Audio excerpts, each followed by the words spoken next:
Good morning class. आज हम पढ़ेंगे चैप्टर 4 हृदय परिवर्तन। छठी कक्षा में पढ़ते समय मेरे साथ तरह तरह के सहपाठी थे। सहपाठी जो साथ पढ़ने वाले स्टूडेंट, उनमें से एक सहपाठी था बोधराज। उससे हम सब डरते थे। बड़ा जालिम लड़का था। जालिम के नीचे अंडरलाइन करके लिखे से मीनिंग बेरहम। गली की नाली पर जब ततैया आकर बैठता तो नंगे हाथ से ततैया पकड़कर उसका डंक निकाल देता और फिर ततैये की टांग में धागा बांधकर उसे पतंग की तरह उड़ाने का प्रयास करता था। बाग में जाता तो फूल पर बैठी तितली के पकड़कर उंगलियों के बीच मसल डालता या तितली में पेन चुबोकर उसे अपनी कापी में टांग लेता। सारा वक्त उसके हाथ में गुलेल रहती। गुलेल जिसमें हम ईंट रख के कुछ रख के निशाना लगाते हैं उसे कहते हैं गुलेल। लकड़ी की बनी होती है ये, और उसका निशाना अचूक था, न चुकने वाला, जिसका निशाना चुकता नहीं है। पेड़ के नीचे खड़े होकर वे ऐसा निशाना बांधता कि दूसरे ही क्षण पक्षियों की चींची सुनाई देती और घोंसलों में से तिनके टूट टूट कर हवा में छितरने लगते, यानी कि फैलने लगते। या वे झट से पेड़ पर चढ़ जाता और घोंसलों में से अंडे निकाल लाता। जब तक वे घोंसलों को तोड़ फोड़ नहीं डालता उसे चैन नहीं मिलता था। उसे कभी भी कोई ऐसा खेल नहीं सूझता था जिसमें किसी को कष्ट नहीं पहुंचाया गया हो। बोधराज की माँ भी उसे राक्षस कहा करती थी। बोधराज अपनी जेब में तरह तरह की चीजें रखे घूमता, कभी मैना का बच्चा या तरह तरह के अंडे या कांटेदार झाऊ चूहा। उससे सभी छात्र डरते थे। स्कूल के बाद हम लोग तो अपने अपने घरों को चले जाते, मगर बोधराज न जाने कहाँ घूमता रहता था। कभी कभी वे हमें तरह तरह के किस्से सुनाता। एक दिन कहने लगा, एक दूसरे किस्सा सुनाया कि हमारे घर में गो रहती है। उस जानते हो गो क्या होती है? लड़कों ने कहा, नहीं तो क्या होती है गो?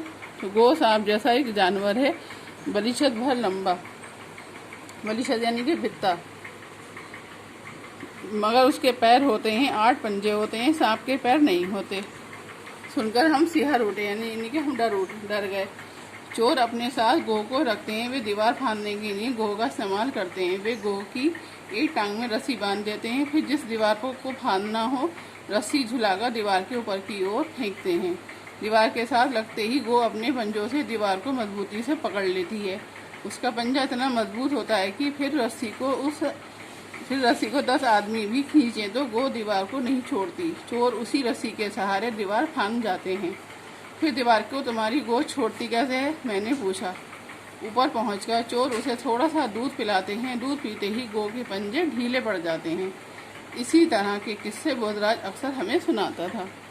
उन्हीं दिनों मेरे पिताजी की तरक्की हुई और हम लोग एक बड़े घर में जाकर रहने लगे। वहाँ भी बोधराज आने लगा।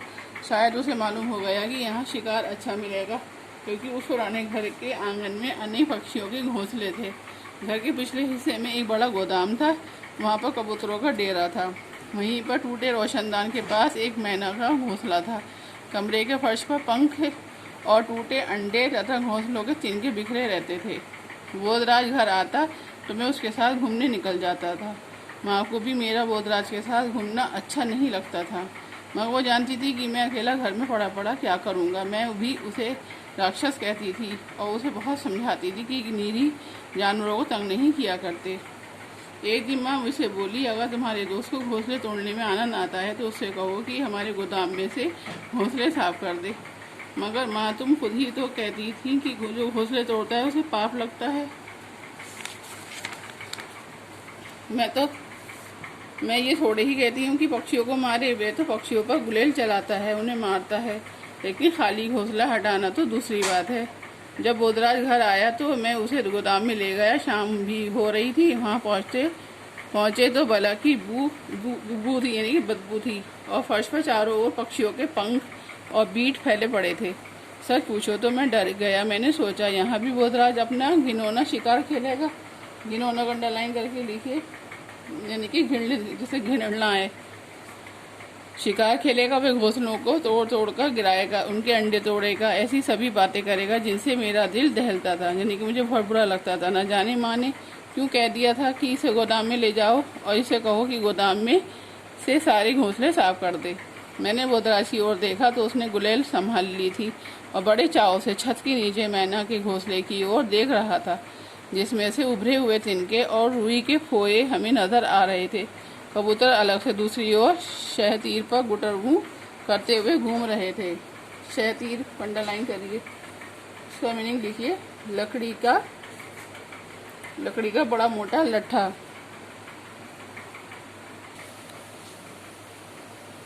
घोंसले में मैना के बच्चे हैं कहकर बोधराज ने अपनी गुलेल संभाल ली। तभी मुझे घोंसले में से छोटे बच्चों की पीली पीली नन्ही चोंचें दिखाई दी। इनके माँ बाप कहाँ हैं, मैंने पूछा।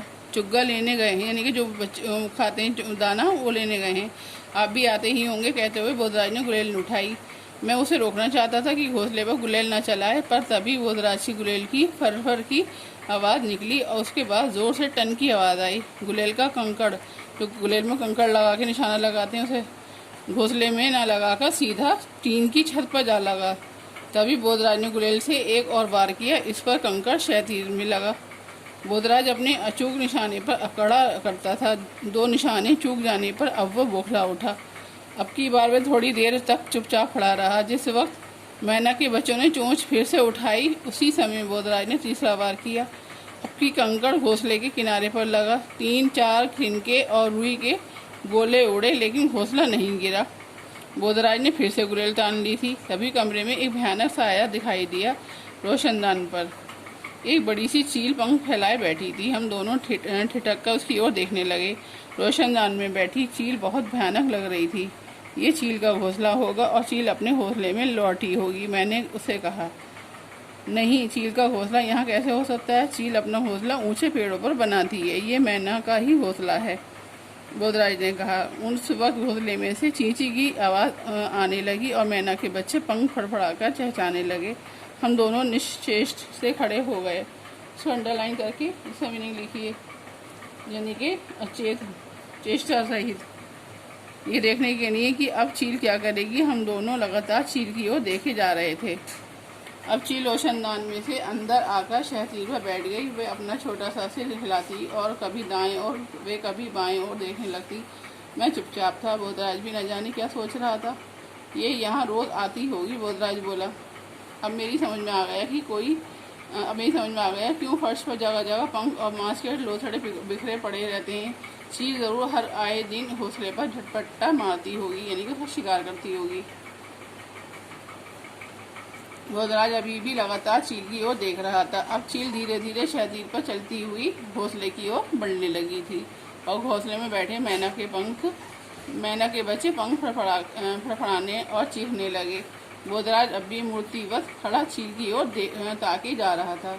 मैं घबरा उठा। मैंने मन में बार बार कहा, क्या फ़र्क पड़ता है अगर चील मैना के बच्चों को मार डालती है या बोधराज अपनी गुलेल से उन्हें मार डालता है। अगर चील नहीं आती तो इस वक्त तक बोधराज ने मैना का घोंसला नोच डाला होता। तभी बोधराज ने गुलेल उठाई और निशाना सीधा चील पर लगा दिया। चील को मत छेड़ो, वह तुम पर झपटेगी, मैंने बोधराज से कहा। चील को निशाना नहीं लगा। कंकड़ छत से टकराकर नीचे गिर पड़ा और चील ने अपने बड़े बड़े पंख फैलाए और नीचे सिर किए हमें घूरने लगी। चलो यहाँ से निकल चले, मैंने डरकर कहा। नहीं, हम चले गए तो चील बच्चों को खा जाएगी। उसके मुंह से ये वाक्य सुनकर मुझे बड़ा अटपटा, यानी कि बड़ा अजीब सा लगा। स्वयं ही तो घोंसला तोड़ने के लिए गुलेल उठाकर लाया था। बोधराज का ये वाक्य सुनकर उसे बड़ी हैरानी हुई। बोधराज ने झट से गुलेल मुझे थमा दी और जेब में 5-7 कंकड़ निकालकर मेरी हथेली पर रखे। तुम चील पर गुलेल चलाते जाओ, उसे बैठने नहीं देना, उसने कहा और स्वयं भागकर दीवार के पास रखी मेज़ को फर्श के बीचों बीच लाने लगा। मैं गुलेल चलाना नहीं जानता था। 2-1 बार मैंने कंकड़ रखकर गुलेल चलाई, लेकिन इसी बीच चील गोदाम के दूसरे शहतीर पर जा बैठी थी। बोधराज मेज़ को मैना के घोंसले के नीचे ले आया। फिर उसने एक टूटी हुई कुर्सी उस पर रख दी और उसके ऊपर चढ़कर खड़ा हो गया। फिर बोधराज ने दोनों हाथ ऊपर उठाए। जैसे तैसे अपना संतुलन बनाते हुए उसने धीरे से घोंसले को उठा लिया और धीरे धीरे कुर्सी से उतरकर मेज़ पर आ गया और घोंसले को हाथों में थामे ही उसने छलांग लगा दी, यानी हाथ में लेकर। चलो बाहर निकल चलो, उसने कहा और दरवाजे की ओर लपका। गोदाम में से निकलकर हम गैराज में आ गए। गैराज में एक ही बड़ा दरवाज़ा था और दीवार में एक छोटा सा झरोका था। झरोका यानी कि छोटी सी खिड़की। यहाँ पर चील नहीं पहुँच सकती, बोधराज ने कहा और इधर उधर देखने लगा था। थोड़ी देर में घोंसले में बैठे मैना के बच्चे चुप हो गए। बोधराज बक्से पर चढ़कर मैना के घोंसले में झांकने लगा। मैंने सोचा अभी हाथ बढ़ाकर दोनों बच्चों को एक साथ उठा लेगा, जैसा वो अक्सर किया करता था। फिर भले ही उन्हें जेब में डालकर घूमता फिर, मगर उसने ऐसा कुछ नहीं किया। वह देर तक घोंसले के अंदर झांकता रहा और फिर बोला, थोड़ा पानी लाओ, इन्हें प्यास लगी है, इनकी चोंच में बूंद बूंद पानी डालेंगे। मैं बाहर गया और एक कटोरी में थोड़ा सा पानी ले आया। दोनों नन्हे नन्हे बच्चे चोंच ऊपर उठाए हाँफ रहे थे। बोधराज ने उनकी चोंच में बूंद बूंद पानी डाला और बच्चों को छूने से मुझे मना कर दिया, ना ही स्वयं मुझे छुआ। इन बच्चों के माँ बाप यहाँ कैसे पहुँचे होंगे, मैंने पूछा। वे इन झरोके में से आ जाएंगे, वे अपने आप इन्हें ढूंढ निकालेंगे। हम देर तक गैराज में बैठे रहे। बोधराज देर तक मंसूबे बनाता रहा, यानी कि इरादे बनाता रहा कि वो इरादा करता रहा, मैं भी ये करूँगा कि कैसे रोशनदान को बंद करना चाहिए ताकि चील कभी गोदाम के अंदर ना आ सके।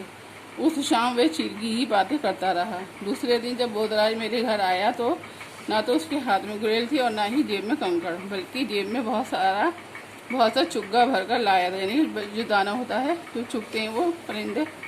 और हम दोनों देर तक मैना के बच्चों को चुग्गा डालते और उनके करतब देखते रहे थे।